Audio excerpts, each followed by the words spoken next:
Hey guys, in today's video, I'm going to show you how to fix the fifth gear issue in an NV4500 5-speed transmission. The pickup I'm working on today is my 1998.5 Dodge 24 valve Cummins Turbo Diesel. This pickup probably looks pretty familiar. I've been featuring it in a lot of my videos just because there's a lot of work that has to be done to it. And in my case, the fifth gear is actually out. I have no fifth gear. It's basically just another neutral. So if you either have lost fifth gear or you know the fix hasn't been done to it, it is bound to happen, and it can happen at any time. And in order to do this fix, make sure that you have both drive shafts off and also your transfer case off. If you don't know how to do any of that, I have videos, I'll put them in the description on how to do that, and you can come on back and we'll walk you through this process. Alright guys, so I'm under my pickup now, and I'm looking at the back of my transmission. This is my output shaft right here. This is where your transfer case connects to. So as you can see, you need to pop your transfer case off. And the next step we're gonna do is we got to take all these bolts off around this housing. I believe there's 7 or 8 bolts. They're 12.10 millimeter bolts that we got to get. And also we got to take these two off. It's pretty simple. The longest part about this is getting the drive shafts and transfer case off. Once you're at this point in the fix, it's actually pretty easy. We just got to pop this off and we can get right to the fix. So the first thing I want to do is take these 2 bolts off under the transmission cross member. And of course, it wouldn't be a good video if I didn't have to use a torch. Some of these bolts are really in there.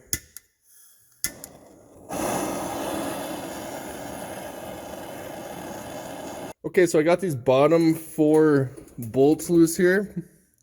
I had to heat up a few of them here. These 3 I did. So I got these 3 loose. So I got 5 loose right now. So the next thing I'm going to do now after getting all these bolts loose under here is I'm going to get my floor jack and support the transmission, just because we want to take the tail housing off and all the weight of the transmission is going to the tail housing and onto your main transmission cross member here. So we want to get the transmission supported so we can easily take this cover off and get all of the rest of our bolts loose.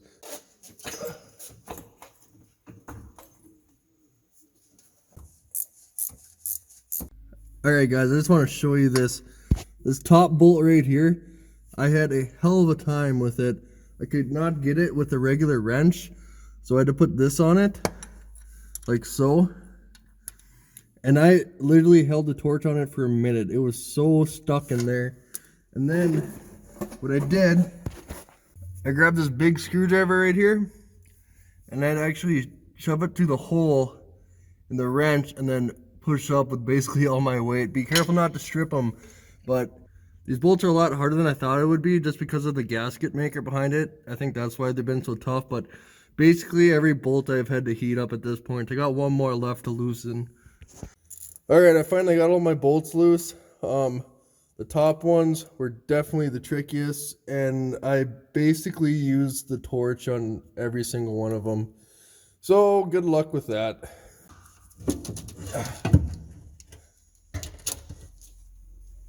And there we go. Alright, I got the case over here on my workbench. I just want to go ahead and make sure I get all of this old gasket material cleaned off. And if you look at your bolts, there might be some old gasket material left on those too. So make sure you get those cleaned off real good. Then I'm just going to clean the transfer case side off too while I have it on the bench. Razor blade works pretty good for this type of stuff. And then here's the back of the transmission with the case off. Here's my output shaft, and then there's the culprit right there, the 5th gear nut. And mine did indeed back off. You can see the threads right there. It's supposed to be all the way tight up against that gear.